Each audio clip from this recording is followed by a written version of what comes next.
ولا البارح ولا اليوم، ولا كاين الناس اللي مازال غتوصلهم من صندوق الضمان الاجتماعي تيقول لهم راه امو التضامن اللي نتوما كتستافدوا منه دابا حبسناه عليكم، ما بقاش عندكم الحق فيه، لان المؤشر ديالكم فات العتبه المستحقه اللي هي 9.32. ودابا الا بغيتوا التغطيه الصحيه سيروا تسجلوا في امو الشامل وخلصوا الضمان الاجتماعي على حساب المؤشر ديالكم. شنو كيعني هذا الميساج ولا شنو كيعني ليك انت؟ راه مختلفه الحالات، راه الحاله ديالك انت ماشي بحال واحد اخر، والعكس راه كاين بزاف د الحالات وكيفاش خصك تتصرف وشنو كيتسناك من بعد هذا الميساج هذا.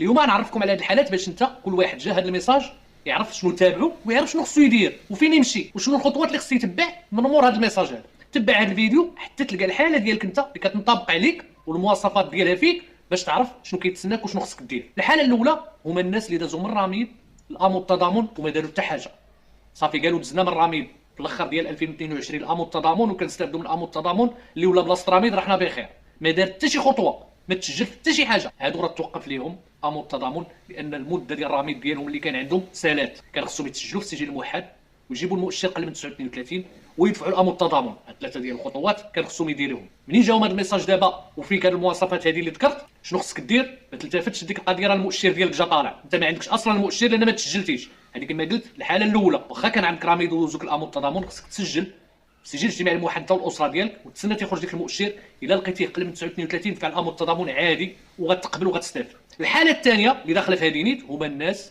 اللي كانوا في رامي وتحولوا لامو التضامن وبقاو كيستافدوا منه وتسجلوا في السجل الاجتماعي الموحد ولكن جاهم المؤشر طالع ورصاو، سواء ما دفعوش الامو التضامن كاع رصاو قالوا حنا كنستافدوا منه بلا ما نجبدوا على راسنا الحل، ولا دفعوا وترفض لهم الطلب. هادو دابا راه خصهم يا اما يديروا التحيين يضيفوا معهم افراد اخرين، المهم يحاولوا بشتى الطرق ان في السجل الاجتماعي الموحد يهبط لهم المؤشر باش يعاودوا يدفعوا طلب ديال امو التضامن، يا اما راه هزهم الماء وخصهم يبداو يخلصوا امو الشامل. الناس اللي جاهم المؤشر فوق 39 على حساب شحال جاهم من 144 درهم وانت طالع، اللي هو دابا راه اختياري ولكن مستقبلا يقدر يولي اجباري. الفئه الثالثه هما الناس اللي كانوا في رامي وتحولوا لامو التضامن وداروا السجل الاجتماعي الموحد سجلوا فيهم الاسره ديالهم وجاهم المؤشر قل من 39 ودفعوا الامو التضامن وتقبلوا، وحتى هما جاهم هذا الميساج قالوا لهم راه المؤشر ديالكم طلع وما بقاش عندكم الحق في امو التضامن فابور، خصكم تخلصوا التغطيه الصحيه الا بغيتوها. هذه الفئه هذه كنقسم جوج اقسام، يا اما فعلا المؤشر ديالك طلع سير طلب السجل الاجتماعي الموحد، يا اما ما طلعش مازال قل من 39 وما تسوقش الميساج، بمعنى ما تسوقلوش. الا لقيتي المؤشر ديالك قل من 39 ما تسوقش لذاك الميساج،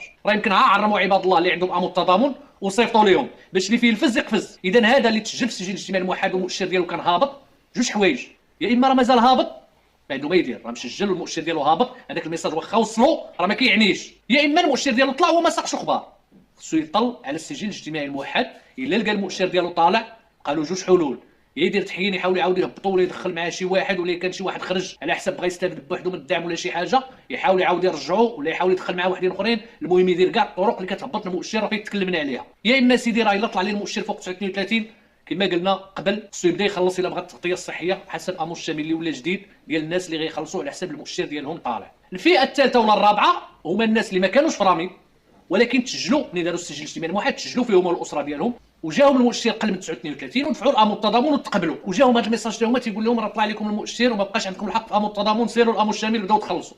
حتى هما كينقسموا جوج اقسام، كاين قسم اللي فعلا المؤشر ديالو طلع هو ما ساقليش الخبار ولا ساق لي الخبار وغمض عينيه قال خليني مستافد، هذاك نفس الشيء خصو يمشي يدير تحيين يحاول يهبط المؤشر ولا راه هزوا الماء في امو التضامن وغيولي يخلص التغطيه الصحيه الا بغى يستافد منها. وكاين اللي ما طلع له المؤشر ما والو كما قلت هذا الميساج غادروا له كوبي كولي وبداو يصيفطوا لعباد الله كاملين اللي كان عندهم امو التضامن. فدخل السجل الاجتماعي الموحد وهذه كلمه السر، هذا الميساج راه كلمه السر ديالو هو دخل السجل الموحد شوف النقطه ديالك المؤشر ديالك فين وصل. اذا دخل السجل الاجتماعي الموحد لقيتي المؤشر ديالك مازال قل من 39 راه ما كيهمكش داك الميساج واخا وصلك، مازال انت كاسره عندك الحق في امو التضامن حتى واحد ما يقدر يحبسوا لك وهذا الشيء بالقانون ومن حقك.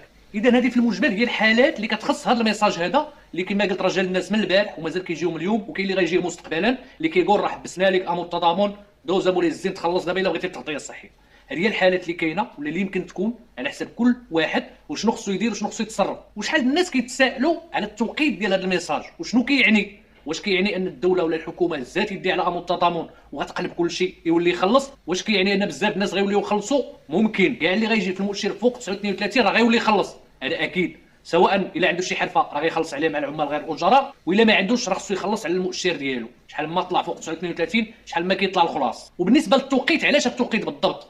كنا تكلمنا مرارا وتكرارا كنا كنقولوا ان السجل الاجتماعي الموحد كما انت الا ما عجبكش المؤشر كتدخل دير تحيين، كنتي داير جبوطات كدير بوطه، كنتي داير في التليفون كتشارجي قدا وليتي نقصتي منها، كانوا مسجلين مع 3 الناس زدتي واحد باش يهبط المؤشر، كيما انت كدير تغييرات وكتحين المؤشر باش يهبط، حتى الحكومه راه كتطل وكدير تحيين من جهتها لذاك المؤشر باش يتقاد، كان غيهبط راه غتهبطوا لك، كان غيطلع راه غتطلعوا. وبزاف ديال الامور كنا تكلمنا انها الحكومه كتطل فيها، الضوء، الماء، لاسيرونس، البنكه، التليفون، الانترنت، المحافظات، الضريبه، اي بلاصه يمكن تشري منها شي حاجه ولا تخلص فيها شي حاجه وتبان انك كتخسر فيها الفلوس ولا كتدخل منها الفلوس، الحكومه كتطل فيها. وبزاف الناس كان عندهم شي ممتلكات ولا مصاريف وما صرحوش بهم وما صيفط لهمش السجل واحد، ما قال لهم حتى حاجه، راه عندك محل، راه عندك موطور، راه عندك طوموبيل، راه عندك ارض فلاحيه، راه عندك شي حاجه فيها مدخول، ولا عندك شي حاجه كتصير فيها الفلوس، دير شي كريدي في البنكه. اغلبيه ديال الناس كان المتغير اللي كيجيهم هو ديال التليفون، كيصيفطوا له شي نمره تيقول لك هذه عندك فيها لابونمون كتخلص فيها 1000 درهم وانت ما مديكلاريش فيها. ما كانوش كيتوقدوا بزاف الامور. يمكن الان بداو يطبقوا هذا الشيء هذا، يمكن الان بدات الحكومه كدير تحيين ومراجعه لذاك المؤشر، فبزاف الناس يقدروا يدخلوا يلقاو المؤشر ديالهم طلع ويلقاو متغيرات اخرى غير ديال التليفون.